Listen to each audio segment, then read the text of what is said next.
ભિલોડાના મલેકપુરના યુવકની હત્યા કરનાર 4 આરોપીઓને કોર્ટે સજા ફટકારી હતી। મળતી માહિતી મુજબ ભિલોડાના હાથમતી પુલ પાસે 4 વર્ષ પૂર્વ સામાજિક અદાવતમાં હત્યા કરવામાં આવી હતી, જેમાં હત્યારાઓએ યુવકની બાઇક રોકી તીક્ષ્ણ હથિયારોના ઘા ઝીકી હત્યાને અંજામ આપ્યો હતો। ત્યારે એડી સેશન્સ કોર્ટે 4 આરોપીઓને આજીવન કેદની સજા સંભળાવી હતી। જાણીએ સમગ્ર વાત વિશે।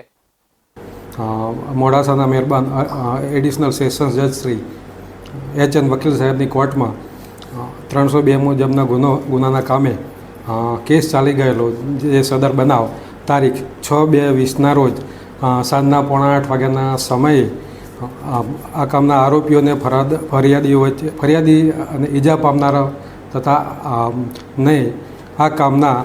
આરોપીઓએ અગાઉની સામાજિક અદાવતનો દ્વેષભાવ રાખીને ભિલોડાના રિલાયન્સ પેટ્રોલ પંપ ઉપર પેટ્રોલ ભરીને પરત આવતા હતા, ત્યારે હાથમાંથી નદીના પુલ ઉપર તરફથી આવતા ત્યારે મોટરસાઇકલ રોકેલી તેઓના ઉપર ફરિયાદી તથા સાહેદો ઉપર લોખંડની પાઇપ તથા કુહાડી તથા લાકડી વગેરે હથિયારથી મારી નાખવાના ઈરાદે જીવલેણ હુમલો કરેલો અને તેમાં રવિન્દ્રભાઈને ગંભીર ઇજાઓ થયેલી અને તેઓનું સારવાર દરમિયાન મોત થયેલું। અને આ કામે ફરિયાદી શ્રી રોશનકુમાર પ્રવીણભાઈએ આ કામના આરોપી વિરુદ્ધ ફરિયાદ આપેલી અને સદર કેસ નામદાર કોર્ટમાં ચાલી જતા અમોએ રજૂ કરેલ દસ્તાવેજી પુરાવા તથા મૌખિક પુરાવા તથા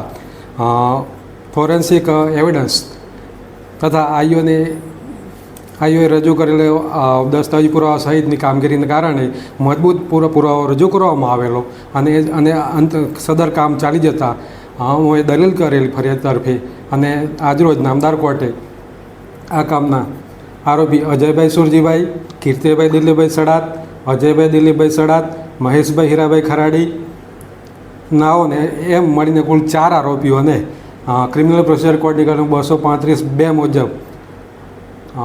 302 મુજબના ગુનાના કામે તકસીરવાન ઠરાવી આજીવન કેદની સજા તથા 10,000 રૂપિયા દંડ અને દંડ ભરવામાં ના આવે તો 1 વર્ષની સખત કેદની સજા તથા 307ના કામે 10 વર્ષના સખત કેદની સજા તથા 5,000 રૂપિયા દંડ અને દંડ ભરવામાં ના આવે તો 1 વર્ષ સખત કેદની સજા। BS9 ન્યૂઝ સાથે રુદ્ર પ્રજાપતિ, અરવલ્લી।